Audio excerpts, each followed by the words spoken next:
What if I asked you, how will you save someone's life today? It's a bit of an overwhelming question, right? We probably feel like we never get the chance to save a life. Perhaps we think that saving a life is about helping somebody who's choking or providing CPR. But what if saving a life was part of our everyday world?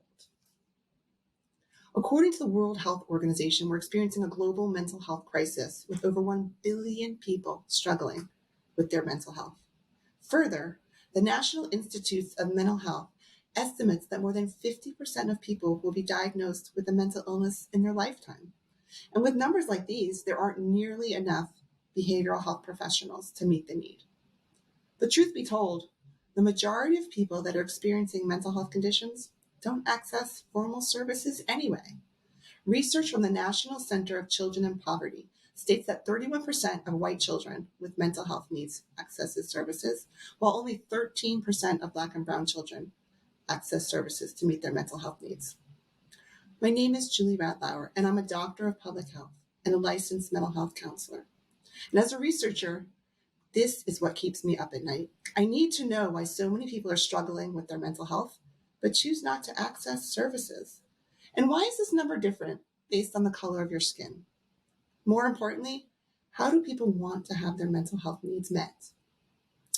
For the past 5 years, I've been researching these behavioral health dilemmas and why we can't seem to get ahead of the challenge. To quote Desmond Tutu, there comes a point where we need to stop pulling people out of the river. We need to go upstream and find out why they're falling in.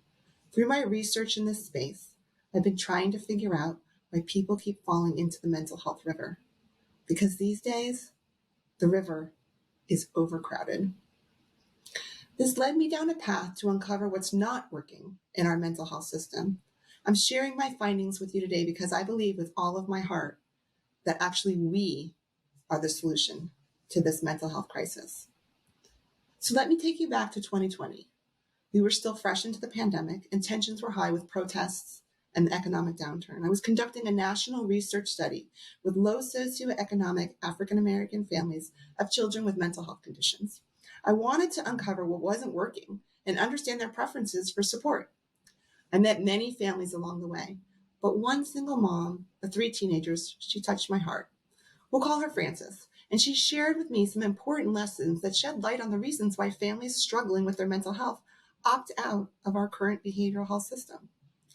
Frances was working 2 jobs and caring for her elderly mom in addition to being the sole breadwinner in the home. Her busy lifestyle didn't allow for a weekly therapy session during business hours, not even in the evenings. So even though her son needed support, she didn't have the time to give him to help meet his needs. One of her biggest challenges with her son was around his behavior in school. She didn't feel that the counselors understood their family situation. And in fact, at one point, a counselor even called the abuse hotline because her son shared that Frances wasn't home at night. She was working the night shift, but her mom was living there with the kids. While this was just a misunderstanding, policies like mandatory reporting are a real barrier to people choosing to access services and supports. And from this scenario, Frances didn't trust the mental health system and shared with me that it would be easier to talk with somebody who understood her situation because they had had similar experiences. And in fact, 100% of the people that I interviewed said that they would prefer to talk to a therapist that looked like them, who could relate to their current situation. But do you know that in our current behavioral health system, only 4% of therapists are Black? Somewhere along the way, Frances's employer had payroll issues and they paid her 3 weeks late. Every day that she was late paying rent, the landlord added a penalty. Eventually, she was at risk of eviction. Of course, this added stress to her life. So we talked about counseling, but therapy isn't going to change this situation. If anything, it would have added more to her already overflowing plate. Beyond giving Frances a safe place to vent, would therapy have really helped her? She'd be right back in the river with the next eviction notice. In fact, Frances shared with me that at one point she tried counseling for herself. She told me that she shared her gift of discernment, her belief that she could communicate with God, with a therapist who then diagnosed her with schizophrenia. Many of the families that I interviewed shared that therapists in the public health system tend to be young, inexperienced, making low wages, so there's high turnover. The result of this is that families have to tell their stories over and over and over again and never really truly get the help that they need.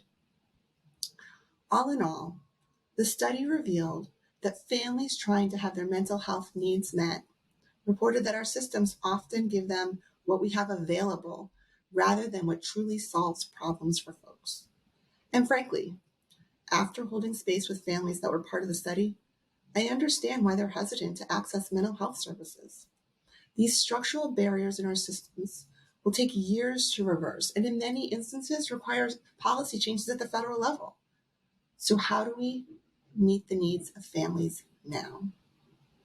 Well, when I really listened to families, what they wanted was to have their mental health needs addressed through their culture. They wanted to feel connected in their communities and feel supported in their circles. Many of the families that participated in the study wanted to stay involved after we finished. Together, we created a curriculum called Equitable Advancement of Support for Everyone, or EASE for short. EASE trains professionals how to provide equitable services centering on families' support systems. The coolest part is that some of the study participants are now trainers and coaches in the process. They have the opportunity to actually impact the system. And while this is a big win, you might be asking yourself, well, how is this information actually going to solve our current mental health crisis? Well, research out of Harvard estimates that approximately 80% of mental health conditions can be addressed outside of the clinical care setting. These days, most therapists are overworked. Our community mental health centers are taxed, and the demand for treatment is just overwhelming. But did you know that in many countries around the world, everyday citizens are trained to deliver brief mental health interventions? Further, when people for our own community and our own culture provide support, we get better outcomes. For example, in Africa, they have something called friendship benches, where grandmothers who live in communities are trained in brief therapy. Here in the US, we have something called sidewalk talk, where anybody can go through a training, pull up a chair, and be an active listener. These interventions literally save lives every day. The research study with the families sheds light on the fact that many people don't want to access formal mental health treatment for true and valid reasons. But the problem is, in our society, we've been solely relying on these systems to solve our mental health crisis. It's time to flip the script. We're experiencing a global mental health crisis, which means we need an all hands on deck approach. Collectively, we need to learn how to develop and leverage our own solutions to address the mental health challenges. But how do we do it?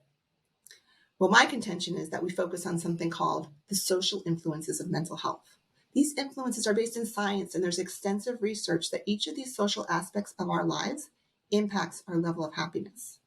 When we learn how to intentionally incorporate these practices into our lives in meaningful ways, our mental health improves. Let me walk you through the social influences of mental health. Let's talk about social connections. Did you know that socially connected people live 3.67 years longer? So how can we harness this to build better connections in our lives? Another social influence is social support. This relates to the help, advice, and comfort that you receive from those with whom you have a stable and positive relationship with. When you have 3 to 5 strong supportive ties, you have better mental health. So how can we learn to intentionally build our support systems and support others better? A third social influence is social capital. Social capital is the structure and network of resources within a community that creates a sense of belonging. It positively influences our mental health. We need to get reconnected to our communities. Just think about it for a minute. Those grandmas on friendship benches, sure, they were helping others, but don't you think it made them feel good too? Another aspect of social influence is social media. Social media is here to stay, and it definitely influences our mental health. Think about it for a minute. We are literally allowing an algorithm to dictate who we communicate with and what information we allow in our brains. We have to learn to manage this better. The last social influence I'll talk about is social inclusion. Social inclusion is when all groups of people have the same rights, opportunities, access to resources, and benefits. There's so much research around altruism and how it demonstrates that we live in a fair and just society. A sense of safety is created, which improves the overall mental health. It's important to not only learn about these influences, but to actively use tangible techniques to create, develop, and manage these influences to support our own mental health and the mental health of others. What do you do when someone in your circle is struggling? How do you show up for them? Do you connect, engage, and support? Or do you give them their space? because you don't know what to do to help. Having the tools to support others collectively, we can ease a lot of suffering. Look, it's not rocket science, but it's not easy either. We have the power to solve this mental health crisis. We just need to learn the skills and make the commitment to using them. There are a lot of tools out there. You can go to mental health first aid training, read a book, or even just watch a YouTube video about how to support somebody who's struggling with their mental health. We don't need to have all the answers. We just need to have the courage to show up for others when they need support. These days, I focus my efforts on the prevention of diagnosable mental health conditions through educating about the social influences of mental health. My mission is to change the narrative on the treatment of mental health conditions. Please join me in this movement. There are so many people struggling these days. So I ask you, how will you save someone's life today?